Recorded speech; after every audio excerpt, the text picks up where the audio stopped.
हमें जो जलसे से पैगाम पहुंचाना था वो हम अपनी आवाम को पैगाम ना पहुंचा सके। हमने यहां पर बैठ करके चुटकुले सुना दिए, हमने यहां पर बैठ करके तेरी मेरी बातें कर ली, हमने यहां पर बैठ करके अपनी लड़ाइयों की बातें कर ली।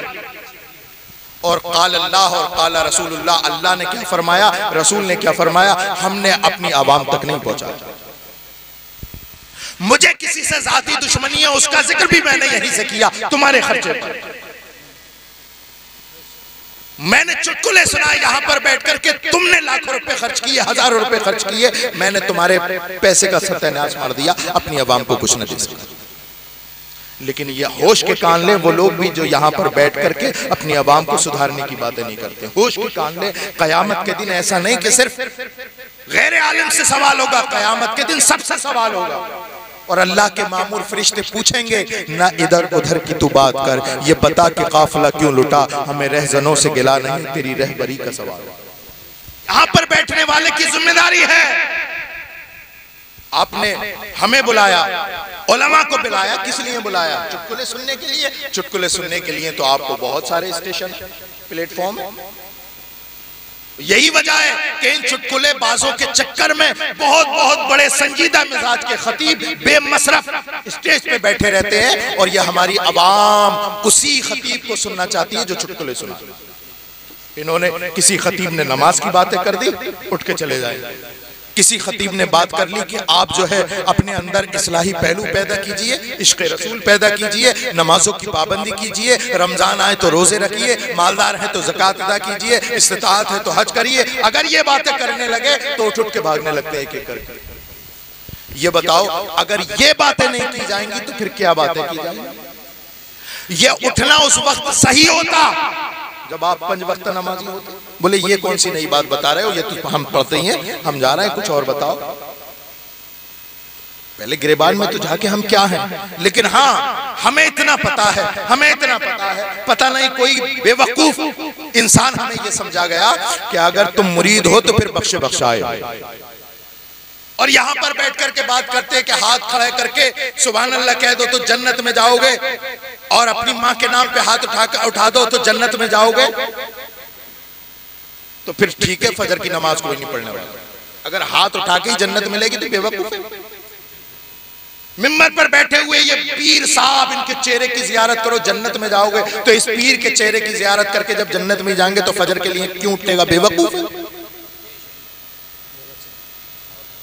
किसी पीर के पास जन्नत की चाबी नहीं है, नहीं है, नहीं।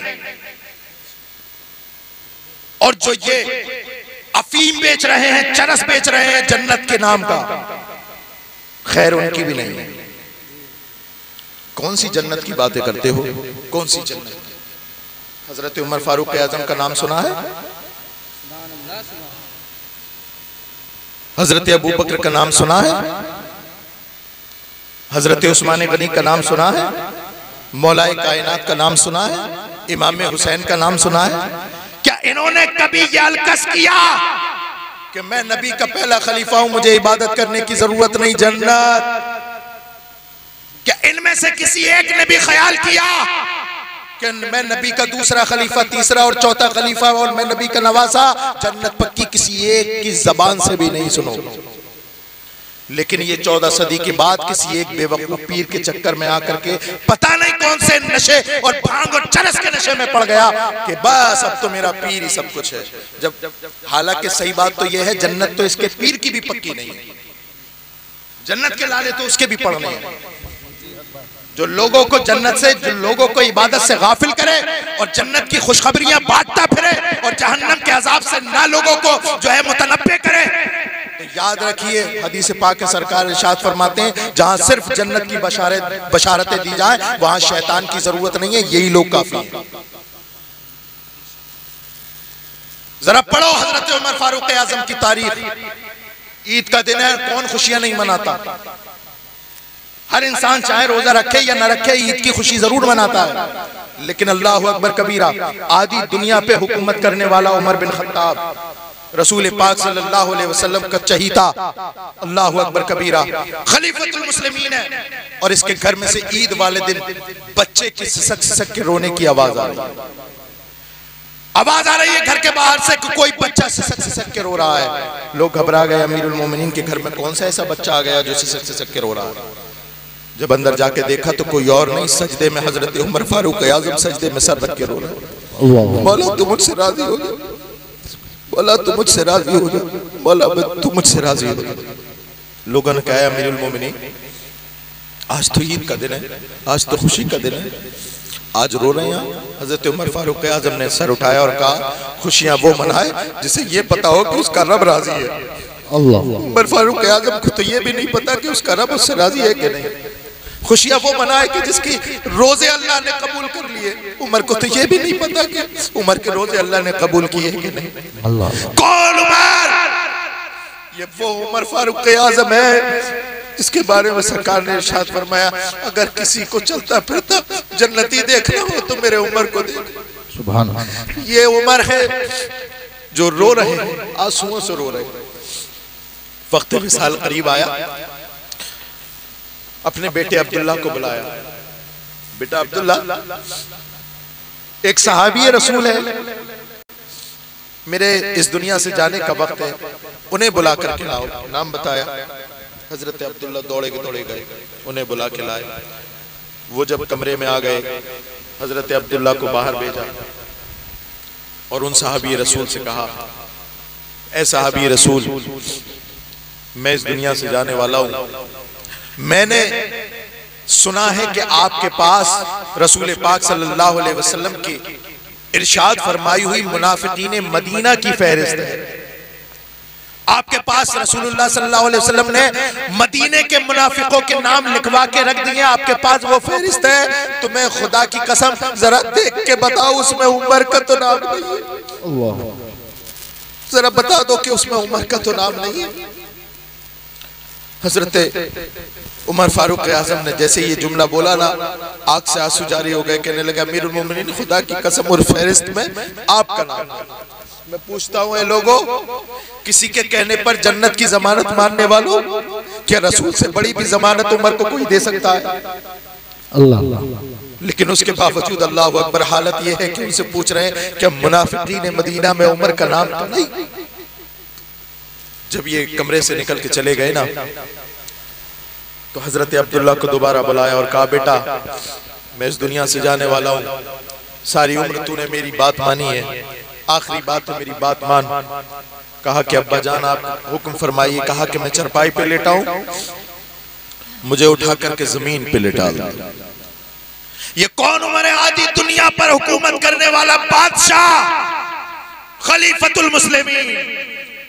जमीन पे लिटाल दिया गया। जैसे ही हजरत अब्दुल्ला ने जमीन पे लिटाला, पलट करके अपना चेहरा जमीन की तरफ किया और नाक रगड़ने लगे और कहने लगे अल्लाह उमर के जाने का वक्त है, मरने से पहले अल्लाह तू उमर से राजी हो जा, अल्लाह तू उमर से राजी हो जा, अल्लाह तू उमर से राजी हो जा, अल्लाह तू उमर से राजी हो जा। मैं के गजूर मुसलमानों, मैं आपके जमीन को झंझोड़ रहा हूँ। अरे देखो ये वो उमर है जिसके बारे में सरकार ने दुनिया ही में जन्नत की बशारत दे दी है, लेकिन अल्लाह अकबर कबीरा, हमारे बारे में तो किसी ने नहीं कहा कि तुम जन्नत में जाओगे, फलाना जन्नत में जाएगा, फलाना जन्नत में जाएगा। हजरत उमर फारूक आज़म अगर ना रोते, नाक ना रगड़ते, हमारा अकीदा है कि हजरत उमर फारूक आज़म रसूलुल्लाह के जैसे दुनिया में पहलू में है, आखिरत में भी पहलू में रहेंगे। लेकिन उसके बावजूद हजरत उमर फारूक आज़म की खशियत इलाही का आलम ये कि जाते जाते न जाने कौन से आलम में तड़प रहे हैं और फरियाद कर रहे हैं अल्लाह राजी हो जा, अल्लाह तू मुझसे राजी हो जा। एक मैं हूं और तुम हो, हर वक्त अल्लाह अकबर कबीरा गफलत में पड़े हुए हैं। नमाजें हमारे पास नहीं, रोजे हमारे पास नहीं, ज़कात हमारे पास नहीं, हज हमारे पास नहीं, अल्लाह अकबर कबीरा कोई नेक अमल हमारे पास नहीं। उसके बावजूद भी हम गफलत की चादर इस तनी से ओढ़े हुए हैं कि अल्लाह अकबर कबीरा कसम खुदा की अगर इसी हालत में मौत आ गई तो याद रखो मरना तो सबको है, लेकिन बात तो अहम यह है सुम्मा तुरद्दूना इला आलिमिल गैब व शहादा कि तुम्हें पलट करके उस रब के पास जाना है जो तुम्हारे ढके छुपे जाहिर बातिन सबको जानता है। इसलिए मरने से पहले मेरे प्यारों बहुत जरूरी है कि तौबा करके मरो, अपने खुदा को राजी करके मरो और कोई ना कोई नेकी ऐसी करके मरो कोई ना कोई नेकी ऐसी करके मरो कि अल्लाह अकबर कबीरा कि इधर इधर इधर तुम जाओ, इधर तुम जाओ तो तुम्हारे घर वाले रो रहे हों और तुम जब अपने रब की मुलाकात के लिए जा रहे हो तो मुस्कुराते हुए। हमारे पास तो नमाजें भी नहीं है, और अगर नमाजें हैं भी तो वो रियाकारी की हैं। बहुत सारे नमाजी तो सलाम फेरने के बाद ऐसे ऐसे दोनों तरफ देखते, देख लो हम नमाज पढ़ने आ गए। और अगर कोई बिल-इत्तिफाक नहीं आ पाया तो मस्जिद से निकल के मुझसे शर्मसार करते हैं, भाई नमाज पढ़ने नहीं आए तो तू क्या फहरिस्त लेके बैठा है मस्जिद में कि फलाना आ गया उसके आगे टिक लगा दिया और फलाना नहीं आया उसके आगे। नमाज पढ़ रहा है, नमाज, ये नमाज इसका ताल्लुक तुझसे है, वो नमाज नहीं पढ़ रहा उसका ताल्लुक उससे है। नमाज तो उसके ऊपर भी फर्ज है, लेकिन तू अपने आप को तो देख, कोई ऐसा काम तो कर जिससे तेरा रब राजी हो जाए, कोई नेकी ऐसी तो कर जिससे तेरा रब राजी हो जाए। याद रखो, नेकी सिर्फ अल्लाह को राजी करने के लिए किया करो, नेकी सिर्फ अल्लाह को राजी करने के लिए किया करो। और मैं पूरे वसू एतमाद के साथ कहता हूं कि कोई एक नेकी आज से लिख लेना, कोई एक नेकी अल्लाह की रजा के लिए कर लो, और फिर सारी जिंदगी में तुम्हें अगर कोई परेशानी आए तो अल्लाह की बारगाह में दस्ते दुआ दराज करना, मौला मौला मैंने अगर कोई नेकी तेरी रजा के लिए की हो तो उस नेकी की बरकत से मौला मुझे इस परेशानी से निकाल दे। मैं एतमाद के साथ कहता हूँ अल्लाह रब्बुल इज्जत आपको उस परेशानी से निकाल देगा। बेशक बेशक। कैसे निकालेगा? बनी इसराइल में 3 लोग थे, चलते चलते अपनी आखिरी बात, 3 लोग थे बनी इसराइल। सरकार इरशाद फरमा, बकरियां चराने के लिए निकले, जंगल में पहुंचे, अचानक बहुत तेज बारिश आ गई, और जब बारिश आई तो वो बारिश से बचने के लिए एक पहाड़ की कोह में चले गए तीनों जन। और जैसे ही ये गार में पहुंचे, कुदरत इलाही अल्लाह की शान, एक भारी पत्थर लुढ़कता हुआ आया और गार के मुंह पे लगा। अब उस गार से निकलने का कोई रास्ता ही नहीं, और गार के मुंह पे लगने वाला पत्थर इतना भारी था कि इंसान की बस की बात नहीं। उन 3 क्या 30 लोग भी होते तो उस पत्थर को नहीं हटा पाते। अब तीनों लोगों ने मशवरा किया कि देखो, अब यहां से अगर जिंदा बचना है तो अल्लाह को याद करना पड़ेगा, सुभान अल्लाह। यहां से निकलना है। मेरी बात गौर से सुनो, जिसने जो नेकी अल्लाह की रजा के लिए की हो वो अपनी नेकी को याद करे और अल्लाह से मदद मांगे, ये पहाड़ का पत्थर हट जाएगा। तो एक साहब खड़े हुए उनमें से, अल्लाह की बारगाह में सजदा किया और दस्ते दुआ दराज किया, मौला तू जानता है मेरा बहुत बड़ा कारोबार है, बकरियों का कारोबार है, और बहुत वक्त पहले एक मजदूर मेरे पास आया था, और सुबह से लेकर के शाम तक जब उसने मजदूरी की तो शाम को जब मैंने उसकी मजदूरी का बदला दिया तो उसे लगा कि मैं कम दे रहा हूं, वो मेरे पास छोड़ करके चला गया। वो तो चला गया, लेकिन जो उसकी मजदूरी के पैसे थे, ए मौला तू जानता है, वो मैंने अपने कारोबार में मिला करके बढ़ा लिए, और वो खूब बढ़ा दिए। हर साल बढ़ते गए बढ़ते गए बढ़ते गए। ए मौला तू जानता है, फिर कुछ वक्त के बाद वो आया और कहने लगा, ए मेरे मालिक, अल्लाह के अजाब से डर, हुकूकुल इबाद से डर, फला इतने साल पहले मैं अपनी मजदूरी लिए बगैर चला गया था, ला आज मुझे मेरी मजदूरी के पैसे दे दे। मौला तू जानता है, मैंने उसका इशारा बकरियों के रेवड़ की तरफ कर दिया था। मौला तू जानता है, उसने मुझसे कहा था कि मालिक मेरे साथ मजाक न कर, मेरे तो थोड़े पैसे हैं, ये बकरियों का रेवड़ तो बहुत कीमती है, लाखों का है। तो मौला मैंने उससे जवाब में कहा था, तू जानता है कि मैंने तेरे पैसे बढ़ाए और बढ़ाता चला गया, यहाँ तक कि जितनी ये बकरियां दिख रही हैं वो सब तेरे ही पैसे की हैं। ऐ अल्लाह, अगर वो मैंने तेरे अजाब से बचने के लिए और तेरी रजा के लिए वो नेक अमल किया था और उसके पैसे को बढ़ा करके मैंने वापस उसे ही दे दिए, अगर ये काम तेरी रजा के लिए किया है, मौला तू इस पत्थर को हटा दे।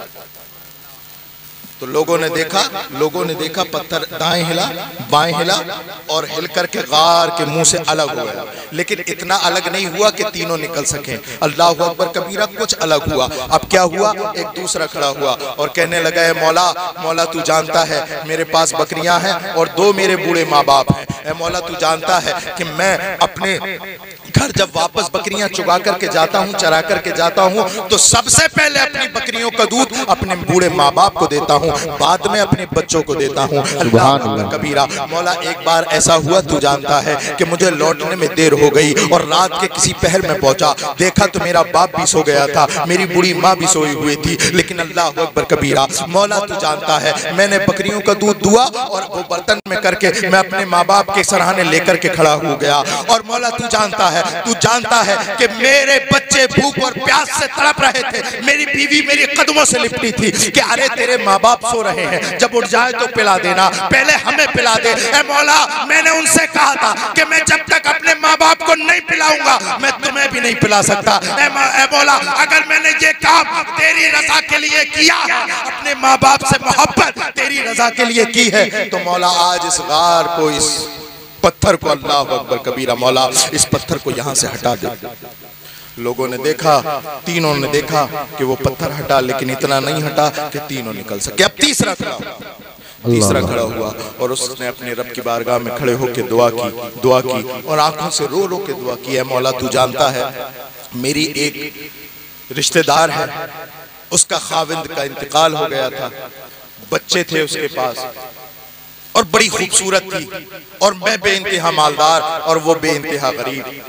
मौला मेरा दिल उस पे आ गया था, वो मेरे पास उधार पैसा मांगने के लिए आई, तो मैंने उसके सामने एक शर्त रखी थी कि अगर तू मेरे जिस्म की प्यास बुझाएगी तो मैं तेरी मदद करूंगा। अल्लाह अकबर कबीरा, वो रुख मोड़ करके चली गई, लेकिन जब वापस अपने घर गई थी तो अल्लाह अकबर कबीरा देखा कि उसके बच्चे भूख से तड़प रहे हैं। वो अपने बच्चों की भूख को खत्म करने के लिए वो मेरे दोबारा पास आ गई और मेरी शर्त पर राजी हो गई। हम दोनों एक कमरे में बंद हो गए। मौला, अल्लाह अकबर कबीरा, मौला तू जानता है कि मैं उसके करीब गया और इतना करीब कि मैं उसके ऊपर लेट ही जाता।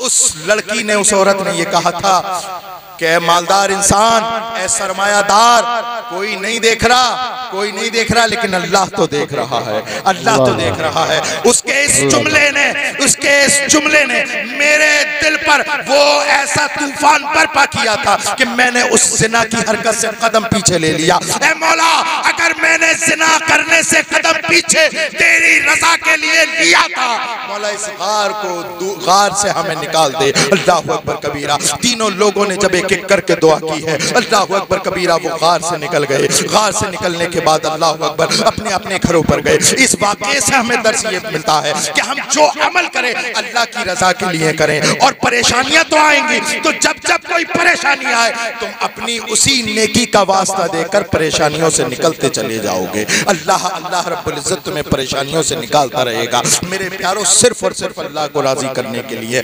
नमाज पढ़ो। अगर तुम्हें रोजा रखना है तो अल्लाह की रजा के लिए, अगर तुम्हें किसी यतीम के सर पे हाथ रखना है तो अल्लाह के लिए, अल्लाह की रजा के लिए, अगर किसी बेवा का सहारा बनना है तो अल्लाह अकबर कबीरा, वो भी अल्लाह की रजा के लिए, रसूलुल्लाह को राजी करने के लिए। और ये तभी तुम्हारे दिल में पैदा हो सकती है, ये बात तुम्हारे दिल में तभी असरअंदाज हो सकती है जब अपने दिल में अल्लाह अकबर मोहब्बत रसूल पैदा करोगे। देखो, बॉर्डर पार से आज भी आवाज आती है कि मोहम्मद से वफा तूने तो हम तेरे हैं, ये जहां चीज है क्या लोहो कलम तेरे। आज कहते हैं कि साहब हमारा बेटा सुनने को तैयार नहीं, हमारा बेटा नमाजों के करीब जाने को तैयार नहीं, हमारा बेटा कोई दीन की बात सुनने को तैयार नहीं। तो मेरे प्यारे, किसी मौलवी और मियाँ के पास मत जा, अपने आप से पूछ कि मैं इन्हें जो खिला रहा हूँ वो जायज खिला रहा हूँ कि नाजायज। ऐसा हो ही नहीं सकता कि तुमने अल्लाह से डर के कमाया हो, हलाल कमाया हो, अल्लाह अकबर कबीरा, और उसका असर तुम्हारे बच्चों में पैदा ना हो। आप हलाल खिलाएंगे तो उसका असर आपके बच्चों में। हालत और माहौल ये है कि आपने इसे किताबें नहीं दिलवाई, इसकी जिद पर इसे मोबाइल दिलवाई।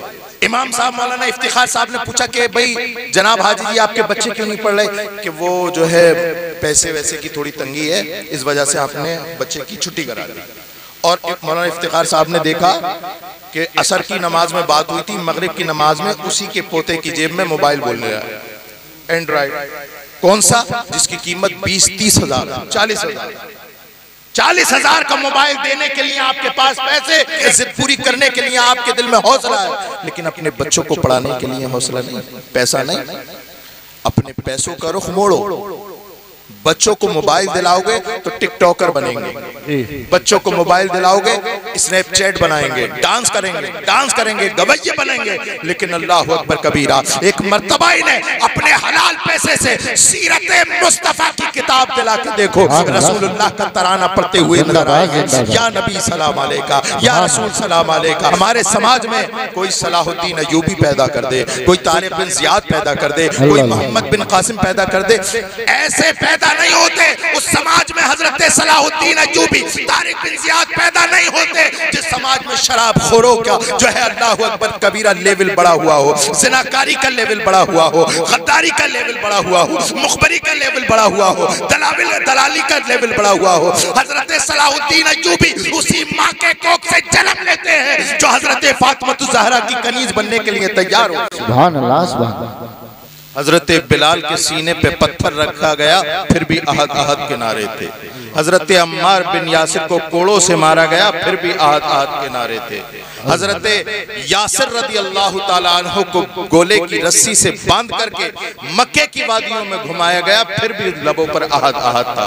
हजरत अब्दुल्ला, हजरत अम्मार बिन यासिर, अल्लाह अकबर कबीरा, हजरत अम्मार बिन यासिर के भाई, उन्हें मारा गया लेकिन जबान पर अहद अहद था।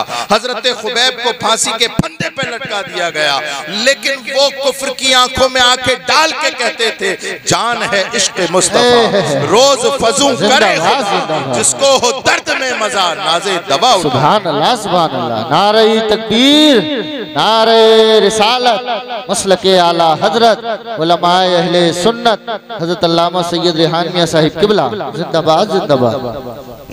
आज हमारे लिए बेहद जरूरी है कि हम वो रास्ता इख्तियार करें जो हजरत बिलाल ने किया, वो रास्ता इख्तियार करें जो हजरत अम्मार ने किया था, वो रास्ता इख्तियार करें जो असहाब इकराम ने हजरत अबू बकर सिद्दीक ने इख्तियार किया। क्यों? इसलिए कि हमें पता नहीं, हर गली कूचे में लोग घूम रहे हैं तुम्हारे ईमान का सौदा करने के लिए। और 100 साल पहले हमारा इमाम बता गया, सूना जंगल, रात अंधेरी, छाई बदली काली है, सोने वालों जागते रहियो, चोरों की रखवाली है। जब चोर रखवाली करने लगे ना तो फिर किसी की खैर नहीं होती। और चोर भी ऐसे वैसे नहीं है, आजकल तो चोरों का बड़ा जोर हो रहा है ना। मई से निकले तो जनेटे में आ गए, जनेटे से निकले तो मेहमदपुर में, और मेहमदपुर से निकले तो संभल। पूरे इलाका चोरों का है और यकीनन हर एक डरा हुआ है। लेकिन क्या तुमने अपने दिल में हाथ रख के एक बार भी अपने आप से पूछा कि जितना डर हमें माल का है, क्या उसके बराबर भी ईमान का डर है हमारे दिल में? माल के चोरों के लिए रात रात भर हम बैठ करके गुजार रहे हैं, आंखें लग नहीं रही कि पता नहीं किधर से कुमल हो जाए, पता नहीं किधर से चोर आ जाए, किसकी छत पे से चोर आ जाए। अल्लाह अकबर कबीरा। वो माल जो फना हो जाएगा, वो माल हो सकता है वो तेरे लिए अजाब का फंदा बने, उसकी रखवाली करने के लिए तू रात भर जागता है। लेकिन अल्लाह अकबर कबीरा, वो ईमान जिसकी खातिर रसूल ने ताइफ में पत्थर खाए, वो ईमान के जिसकी खातिर अल्लाह अकबर कबीरा हजरत अबू बकर सिद्दीक ने मॉब लिंचिंग सहली है, वो ईमान जिसकी खातिर करबला के मैदान में नबी के नवासे ने 72 जानिसारों को देकर के तुम्हारे दरमियान ईमान छोड़ा है, उसके तहफ्फुज़ के लिए तुम्हारे पास कोई कामयाब सूरत नहीं है। मेरे इमाम ने कहा था, सूना जंगल, रात अंधेरी, छाई बदली काली है, सोने वालों जागते रहियो, चोरों की रखवाली है। अरे चोर इतने खतरनाक है कि आंख से काजल साफ चोर, या वो चोर भला तूने तेरी गठरी ताकी है और तूने नहीं निकाली। अल्लाह अल्लाह अल्लाह, बहुत अच्छा पैगाम है। जिंदाबाद। ईमान की हिफाजत सबसे बड़ी हिफाजत है, बेशक। माल से बड़ी, औलाद से बड़ी, तमाम दुनिया की तमाम चीजों से बड़ी हिफाजत ईमान की हिफाजत है। वरना तो आप देखो हर गली चौराहों पर पीर मिल जाएंगे आपको,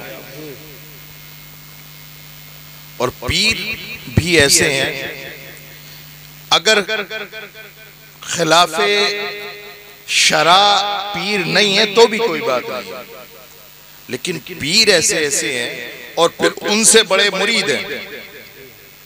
नमाज नहीं पढ़ते भाई, रमजान आते रोजे नहीं रखते भाई, मालदार हो ज़कात नहीं देते भाई, क्या मसला है? बोले हमने हजरत को, हमारे पीर साहब को माल दे दिया था, वो अपने माल में से निकाल के दे दिया था, हमारी ज़कात अदा हो। हमारे पीर साहब से मसला पूछ लिया था, उन्होंने कह दिया था बेटा तू बीमार है, तुझे रोजे रखने की जरूरत है। हमारे पीर साहब जो हैं खाने काबा में नमाज पढ़ते हैं, इसलिए हमें नमाज पढ़ने की जरूरत है। एक बात बताओ, दिल पे हाथ रख के, मौत का तो कोई भरोसा नहीं है, मौत तो कभी भी आ जाएगी। क्या तुमने किसी आलिम के मुंह, उसकी ज़बानी या किसी किताब में पढ़ा है या किसी आलिम की ज़बानी सुना है कि कब्र में जाकर के ये सवाल पूछा जाएगा कि मुरीद थे कि नहीं? ईमानदारी से बताओ, क्या किसी आलिम से ये कहते सुना कि कयामत का मैदान होगा और नफ्सी नफ्सी का आलम होगा और पूछा जाएगा कि मुरीद था कि नहीं? नहीं, कोई आलिम नहीं बताएगा आपको। हाँ, कब्र के अंदर सवाल होंगे, और कब्र के अंदर जो सवाल होगा वो तो पता ही है, रोजे अव्वल के जहां गुदाज बुवद, अव्वली पुरसशे नमाज बुवद। कयामत का मैदान बड़ा होलनाक मैदान होगा, वहां पर सबसे पहला सवाल नमाज का होगा। सबसे पहला सवाल बोलो, नमाज का होगा। इधर वाले बोलो, सबसे पहला सवाल। किसी कार्य खैर में बारिश का आ जाना उसकी मकबूलियत की अलामत होती है, सुभान अल्लाह, है ना? बैठे रहो, बैठे रहो, ज्यादा देर इम्तिहान नहीं लूंगा। इस बारिश को भी, ये बारिश भी हमारे लिए मुफीद है ना? मैं बिहार पटना में था, तकरीर करते हुए आधा घंटा हो गया सैफुल्लाह साहब, और फिर बारिश आ गई, और बारिश ऐसी आई, ऐसी बारिश आई कि लोग तिर्रा बिखर होने लगे। तो मेरे जबान पर एक जुमला आया, शहादत बयान कर रहा था, शहादत बयान कर रहा था कि मैंने कहा भाई वो हुसैनी हो जिसका तुम जिक्र कर रहे हो, वो तीरों की बारिश में नहीं भागा और तुम बारिश की बूंदों से भाग रहे हो। ये एक जुमला बोलना था, वहीं के वहीं सब रुक गए। तो ये तमाम जितने सर यहाँ पर मौजूद हैं, ये जमानत देंगे इस बात की, ये जमानत है इस बात की कि ये भागने वाले नहीं, साथ चलने वाले जी, है ना? तो नमाज का सवाल होगा, सबसे पहले काय का सवाल होगा? बोलो, नमाज का। सब बोलो, नमाज का। अच्छा, यहाँ पर जितने बैठे हैं, अगर मैं आपसे ये पूछूं कि आपको अपने वालिद की वसीयत याद है, दादा की वसीयत याद है? कहाँ अब्बा हमारे ये कह के मरे थे, हमारे दादा ये कह के मरे थे, हमारे परदादा से चली आ रही है कि हमारे लकड़ दादा ये कह के मरे थे। मैं आपको ये नहीं बताना चाहता कि दादा या परदादा ने कोई वसीयत नहीं की या की कि नहीं की। मैं आपसे पूछना चाहता हूँ, क्या एक मर्तबा लेटने के बाद क्या गौर किया हमारे नबी हमसे क्या वसीयत करके गए? कभी मौका मिले तो गुंबदे खजरा की तरफ लौ लगाकर और हजरत काबुल अहबार बन करके मौलाए कायनात से पूछना कि मौलाए कायनात बताओ, जब मेरा नबी इस दुनिया से जा रहा था तो उसके आखिरी अल्फाज क्या थे? अल्लाह।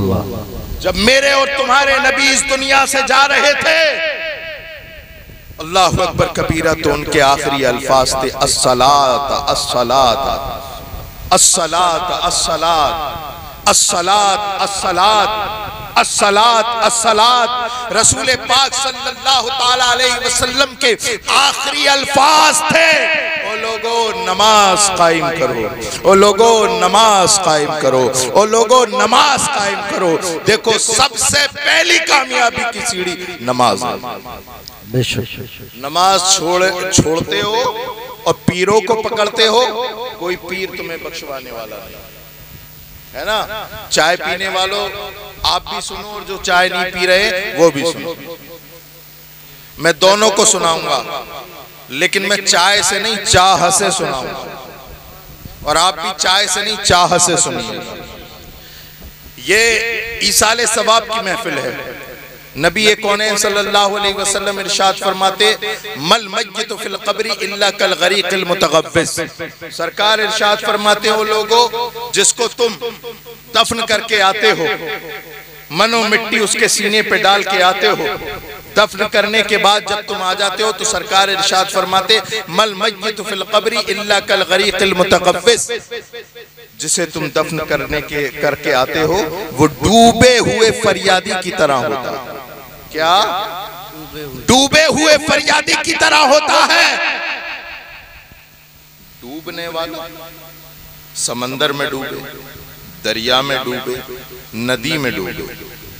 आप सब पढ़े लिखे लोग हो, जानते हो डूबने वाला तैराक का इंतजार करता है, गोताखोर का इंतजार करता है, और वो इस बात का इंतजार करता है कोई तैराक आए, कोई गोताखोर आए, मुझे पकड़े और किनारे पर पहुंचा दे ताकि मेरी जान बच जाए। या रसूल अल्लाह, आपने जो फरमाया उस पर हमारा ईमान है। या रसूल अल्लाह, आपने फरमाया कि मरने वाला डूबे हुए फरियादी की तरह होता है। या रसूल अल्लाह, हमने तो ये जाना जो समंदर में डूबता है वो अल्लाहु अकबर कबीरा क्या क्या किस बात का इंतजार करता है? गोताखोर का इंतजार करता है। लेकिन जो गुर्बत में डूबता है वो किसी मसीहा का इंतजार करता है। लेकिन या रसूल अल्लाह, ये हमारी समझ से परे है कि मरने वाला डूबे हुए फरियादी की तरह किस तरह से होता है, किस बात का इंतजार करता है। डूबने वाला तो साहिल पर पहुंचने का इंतजार करता है, डूबने वाला तो अल्लाहु अकबर कबीरा गोताखोर का इंतजार करता है। लेकिन ये मरने वाला डूबे हुए फरियादी की तरह होता है, तो ये किस बात का इंतजार करता है? जब हमने ये सवाल किया गुंबद खजरा की तरफ, तो आवाज आती है, ऐ मेरे उम्मती सुन, यंतज़िरु इजाबतन तलहक़हु मिन अबिन औ उम्मिन औ सदीक़िन।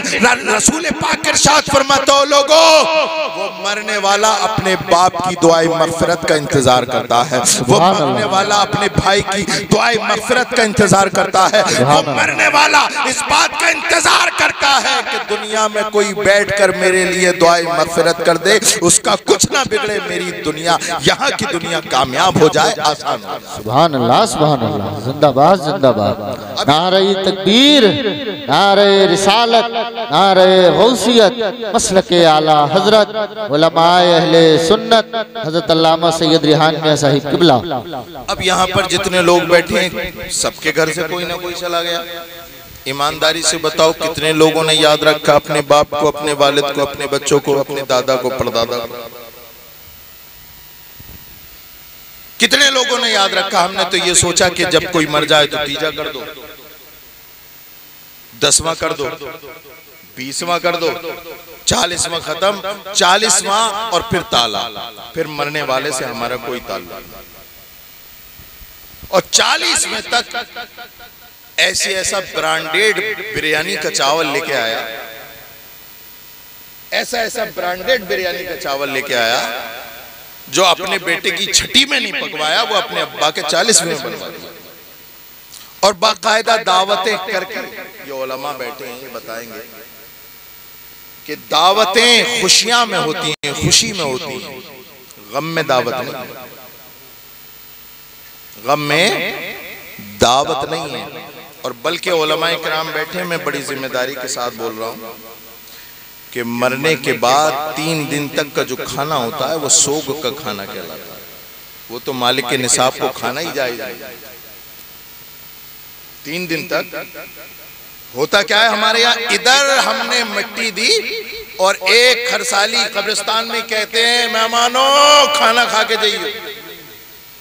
और थोड़ा अपडेट वर्जन आ गया सैफुल्लाह साहब, फातिहा है, फातिहा घर पे चलें, इसको अपडेट कर दिया। मतलब तो वही है ना कि खाना खा के जाएं। याद रखें वो जो मैयत का जो खाना होता है जो उधर दफन करके आए और वो बना लिया इधर, कफन बाद में आया, भगोने पहले आ गए। एक हिंदू थे गैर मुस्लिम, उन्होंने एक जगह गए तो वो बोले कि जनाब मियाँ साहब ये क्या माजरा है, इस्लाम तो बड़ा अच्छा मजहब है, हमारे यहाँ होता है, लेकिन इस्लाम तो अच्छा मजहब है। हमने तो ये देखा, एक अपने दोस्त के बाप के दफन में गए हम, तो कफन बाद में आया, भगोने पहले आ गए। और हम इस चीज की तरफ हमारी तवज्जो नहीं जाती। मैं बताता हूं, उलमा बैठे हैं, ये वाला खाना मालिक के निसाब के लिए हराम है, हराम, मालिक के निसाब के। और इसको हम सवाब की नियत से बनवाते हैं, सवाब नहीं। अगर सवाब ही लेना है और ये साले सवाब करना है, तो जिनका हक है उन हकदारों को खिलाओ, गरीबों को खिलाओ। जिनके पास पैसा नहीं है, जिसके पास खाने का सामान नहीं है, उसे खिलाओ, तो इस पेट इसका भरेगा, सवाब तेरे वालिद को मिलेगा। लेकिन हम तो ये देखते हैं, 10वें से लेकर तीजे से लेकर के 40वें तक छाट छाट के मिंबर, हाजी जी, लंबरदार, प्रधान, सबको बुला लेगा, गरीब को नहीं बुलाएगा। ये देखा गया, मैं कोई हवाई बात नहीं बोल रहा हूं। सबको बुला लेगा, लेकिन इन्हीं लोगों को नहीं बुलाएगा। अगर कह दो कि मदरसे से बुला लो बच्चों को, तो बड़ी देर सोचेगा कि हजरत वो हो गया है, पूरा बजट जो था वो हो गया। मैं इसका भी कायल नहीं हूं कि मदरसे के बच्चों को तुम अपने जो है मैलो कुचैल खिलाओ, मैं इसका भी कायल नहीं हूं। ये उलमा बैठे बताएंगे, रसूलुल्लाह सल्लल्लाहु अलैहि वसल्लम के दीन के वारिस बनेंगे ना, तो वो हमारा मैल कुचैल खा करके बनेंगे। तो वो लोग जो मैल कुचैल खा करके तैयार होते हैं, तो फिर उनके अंदर खुददारी पैदा नहीं होती। वो रसूल पाक सल्लल्लाहु अलैहि वसल्लम के ईमान को टकों के भाव बेच देते हैं। क्या हुआ, अशरफ अली ने बेचा कि नहीं बेचा? रशीद अहमद गंगोही ने बेचा कि नहीं बेचा? टकों के दाम बेचा, खाया उधर, ये दिल सिया हो गया, पता ही नहीं चला कौन सा। और हमारे यहाँ तो आज माहौल ऐसा है, ये तो बात एक अलग की है, हमें यही नहीं पता कि हमारे घर में आ कहां से रहा, जबकि खाने का असर उसके ईमान पे पड़ता। एक सेबी तो था, हमें यही नहीं पता कि हम ला कहां से रहे। याद रखो, ये कसम खा लो और खुद से कसम खाओ कि मैं मर जाऊंगा, मेरे बच्चे भूखे तड़प तड़प के मर जाएं, लेकिन मैं अपने बच्चों को हराम का लुक़्मा नहीं दूंगा।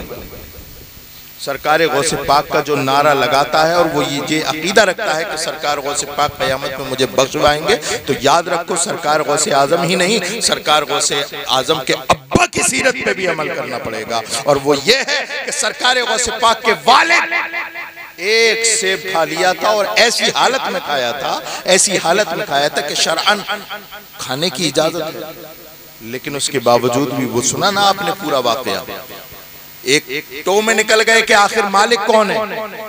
हालांकि शरीयत ने कहा इतनी तकलीफ नहीं रखी है, खा लिया था, बात खत्म, लेकिन अंदर से जो ईमान था वो जागा, ईमान था जागा। तूने बहुत बड़ी गलती की, अब इसका मालिक ढूंढ, मालिक माफ कर दे या पैसे दे दे, पैसे ले ले, तब जाकर के मेरे लिए ये चीज हलाल होगी। अल्लाहु अकबर कबीरा। और फिर देखा आपने कि उस एक सेब के बदले उन्होंने एक रिवायत में 2 साल, एक रिवायत में 3 साल बाग की हिफाजत की, पहरेदारी की, और अल्लाह रब्बुल इज्जत ने इसका बदला उन्हें दिया क्या बाग भी दे दिया बदले में। और फिर हजरते अल्लाहु अकबर कबीरा, हजरते गौसे पाक की वालदा उम्मुल खैर भी दी थी।